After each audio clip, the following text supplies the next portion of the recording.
If anybody leaves, they're going to be replaced. It's so beautiful. People will rebuild and perhaps rebuild higher in many places. And I think very similar to what happened, unfortunately, to the people a few years ago down in Fort Myers area, Naples, Sanibel. Yeah. All that's coming right back. We are boiling water. Luckily, we have enough pressure to flush toilets and run the sinks and everything. And have they given you any indication of how much longer it'll be like that? I haven't checked the last couple of days, but what I heard after the hurricane, people said possibly weeks. You can see just how bad it is over here. Nobody came away unscathed in this area.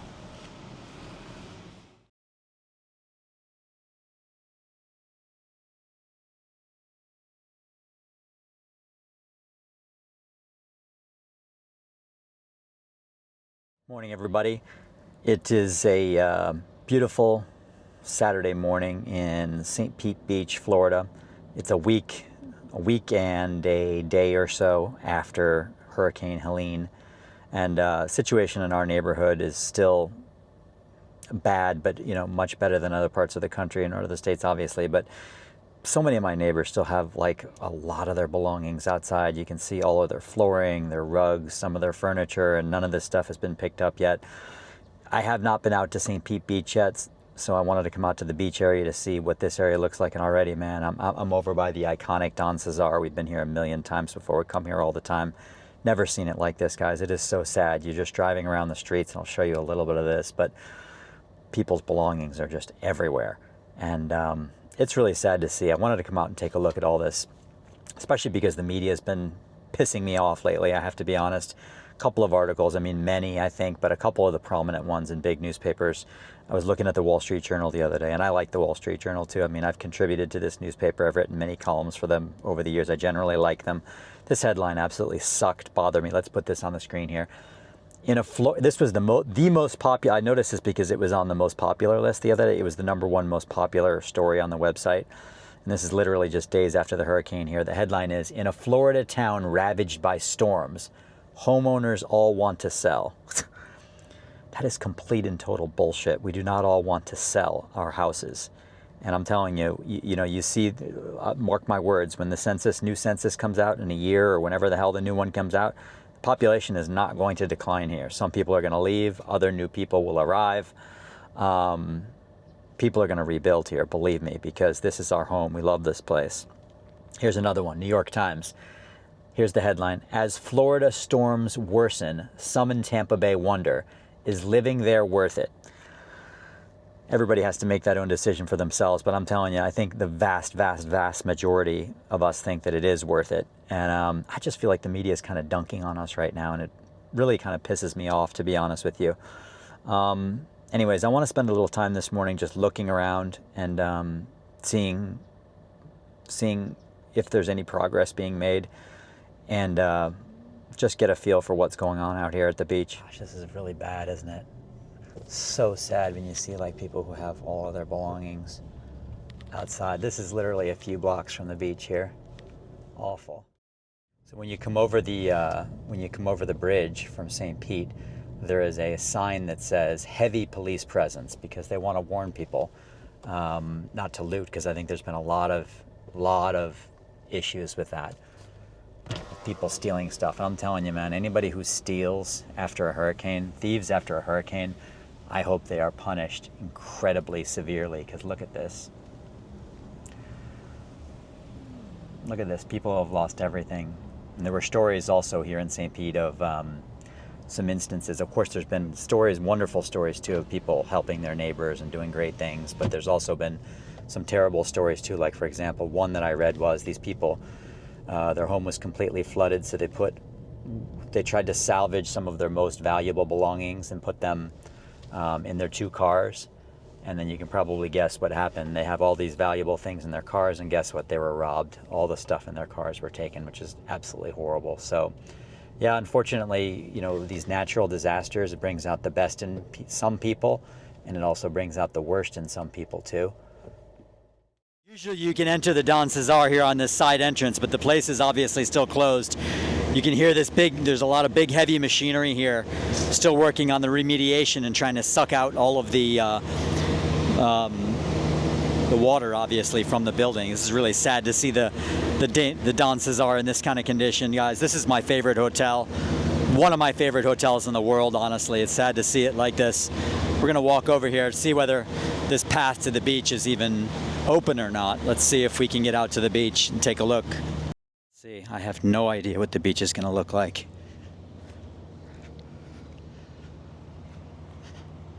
It's a Saturday morning, by the way, too, and it's very eerie how few people there are around here.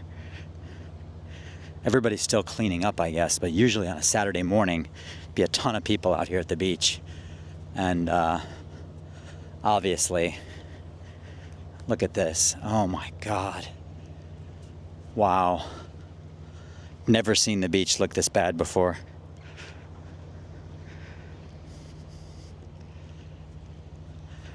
I'm telling you, folks, this was the #1 beach. I think it was TripAdvisor a couple of years ago rated this the #1 beach in America.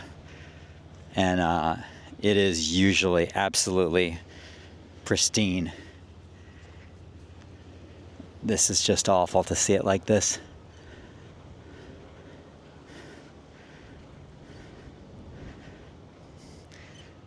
I think maybe we'll do a little drone flight here to give you an idea of what the whole beach looks like. But man, this is heartbreaking. I can't describe to you too, the smell here is absolutely revolting. Oh my God, I've never smelt a beach like this before. It is so sad to see, but you know what? I mean, I bet in a few months' time this is gonna be cleaned up. They're not gonna let the beach remain like this. I mean, this is the lifeblood of the whole region's economy. Right here is this beautiful beach. And they're obviously not gonna leave it like this, but right now it's still, a little more than a week after the hurricane. It's, I guess, even worse than I was imagining it to be. You're standing out here on the beach. There's almost nobody here, but there are a few people, and I'm here. I just was talking to Jim, who is a resident. He is born in Tampa. He's lived in this region for many years. He lives in this neighborhood, sort of right behind the Don. And we were talking a little bit about the media coverage. The media sort of dunking on us and saying that everybody wants to leave and everybody trying to sell, especially the Wall Street Journal headline, which I didn't like. So I just wanted to get Jim's perspective. First of all, Jim, you speak right in that microphone. Just tell me what your opinion is in general about the prospects for this region. Do you really think people are going to leave, going to move out of town? There may be a few that do leave, but I think anybody leaving is going to be replaced by people who want to live here. It's an absolutely beautiful area. And every place has its troubles. If you go in other areas, you have earthquakes to deal with that are not even predictable. But yes, if anybody leaves, they're going to be replaced. It's so beautiful. People will rebuild and perhaps rebuild higher in many places. And I think very similar to what happened, unfortunately, to the people a few years ago down in Fort Myers area, Naples, Sanibel. Yeah. All that's coming right back. And Jim is a member here at the Don Cesar Beach Club across here, and he was told that they're planning on trying to reopen next week. I mean, wouldn't that be remarkable if that actually happened? October 11th. I'd love to see it, but it does look like there's a lot of work left to do before that happens. I doubt that will happen, but that tells you just the fact that they're sending you an email telling you we're reopening, that tells you how serious they are about getting this place back up and running again. Yeah, I think all the hotels along the beach are very serious about it, and I think the city and the government and everybody is eager to do that, because we know a lot of people come here and enjoy October, November. Right. And they're eager to get it up. The thing that a lot of people will be wondering, though, is this was the #1 ranked beach in America by TripAdvisor for a couple of years running. Vacationers, people who watch the video, are going to want to know when will the beach be cleaned up? And I know you don't know either, but I guess you could speculate as much as I could. I mean, how long do you think it'll take them to get this place back into a condition where tourists can actually come here again? Will it be months? Will it be weeks? I think weeks. Of course, a lot of the sand dunes did get pretty well flattened out and wiped out. A lot of the sand dunes stayed. That always comes back. I see it grow within months. All the growth starts coming back. As far as the beach, it looks pretty devastated now with all the mollusk shells and everything. That always gets covered up within a month. As far as the trash goes, somebody sooner or later, when they get finished removing all the trash from the neighborhoods. That beach, I'm sure, will be a focus. And it has to be, because that's the centerpiece of the economy here. I mean, every business in St. Pete Beach depends upon it. Yes, I was so inspired. Along with that, I was so inspired yesterday. I took a walk back here real quick, and you see the gray condos in the back. There was one woman on the beach putting things, if you walked up 200 yards, in piles.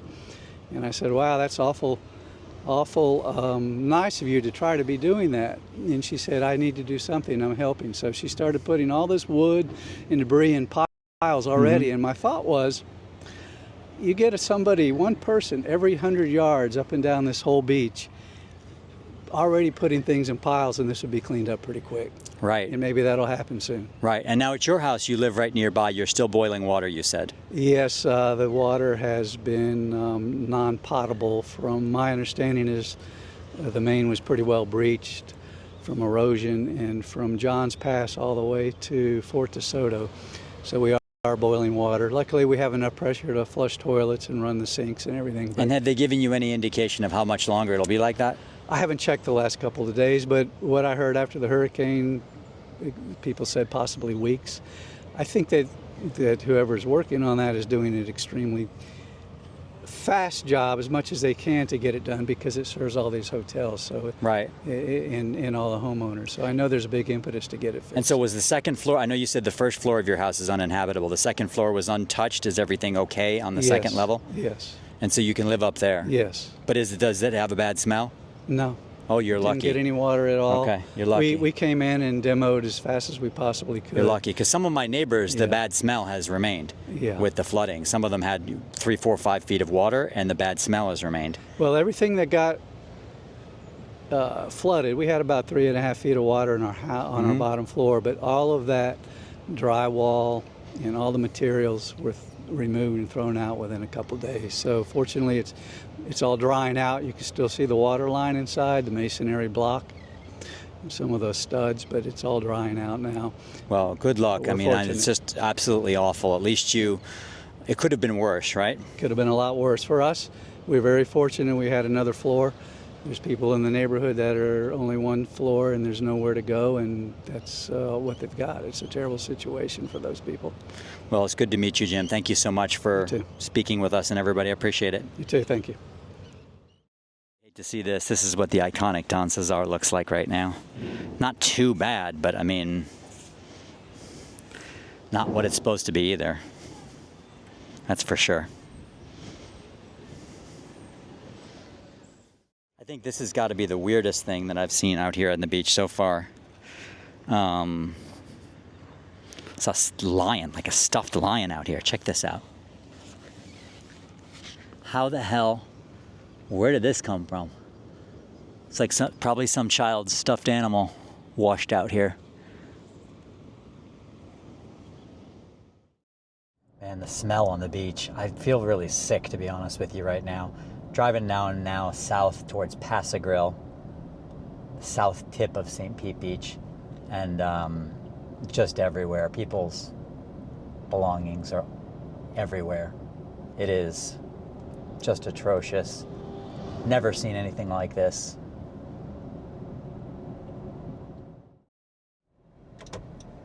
Just so bad.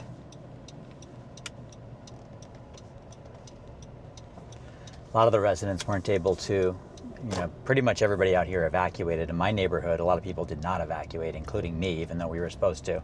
But out here, there was pretty strong adherence. Everybody evacuated. And some of them weren't allowed to come back in for the first few days afterwards. So the barrier islands were completely closed. So some people are just coming back to see the devastation. Looks like the road is blocked off down here. I don't think we're going to be able to go any further. Construction vehicles. As you can see, this is Paso Grill, right across from the beach.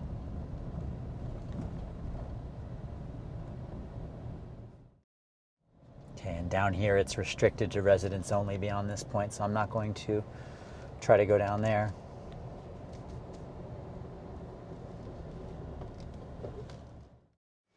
This is like an apocalyptic wasteland down here in Paso Grill. It's bad.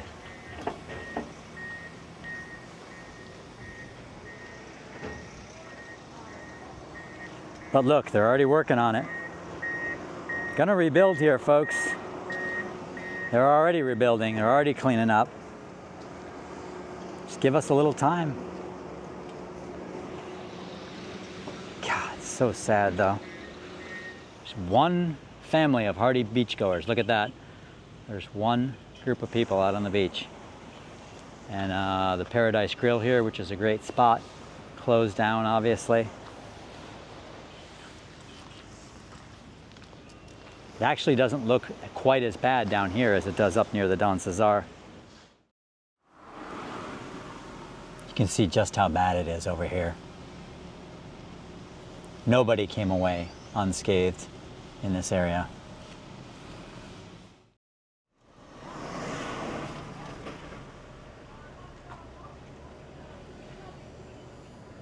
Whew, God.